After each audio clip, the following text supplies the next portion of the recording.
পৃথিবীর ৯০% সম্পদ ১০% মানুষের হাতে, আর ১০% সম্পদ ৯০% মানুষের হাতে।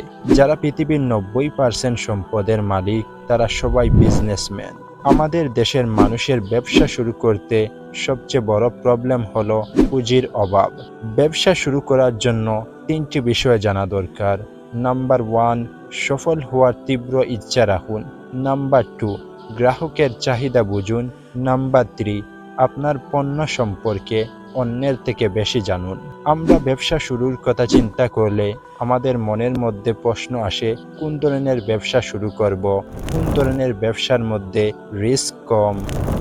আমাদের দেশে অনেকে ব্যবসা শুরু করতে চায়, কিন্তু তাদের কাছে ব্যবসার মধ্যে ইনভেস্ট করার মতো পুঁজি অনেক কম। তাই এই ভিডিওতে আমি আপনাদেরকে 50টি ব্যবসার আইডিয়া বলবো। এই ব্যবসাগুলা আপনারা একেবারে কম পুঁজি দিয়ে শুরু করতে পারবেন।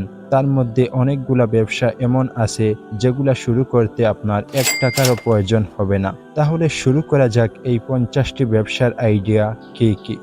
টি and coffee shop, car cleaning service, print on demand, laptop and mobile repairing service, cake and pastry shop, photography business, graphic design service, video editing service, digital marketing agency, gift store, stationery business, food delivery business, computer training service, event planning business, household cleaning service, toy business, furniture business, mobile accessories shop, gym center, printing business, laptop and computer accessories shop, sports item, small fast food business, homemade bakery, poultry business, tiffin service, dairy product business, social media management service, organic food business, YouTube thumbnail design service, pet business, co-working space, daycare center, drop shopping business,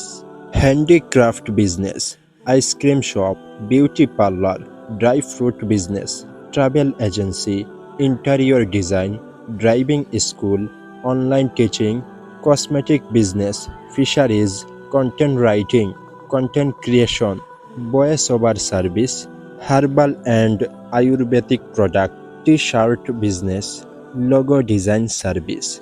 বন্ধুরা, এই 50টি business আইডিয়ার মধ্যে আপনাদের কোন business আইডিয়াগুলো ভালো লাগছে অবশ্যই comment করে জানিয়ে দিবেন। আর এই ধরনের ভিডিও পেতে অবশ্যই চ্যানেলটিকে সাবস্ক্রাইব করে রাখবেন। আজ এ পর্যন্ত, সবাই ভালো থাকবেন। আল্লাহ হাফিজ।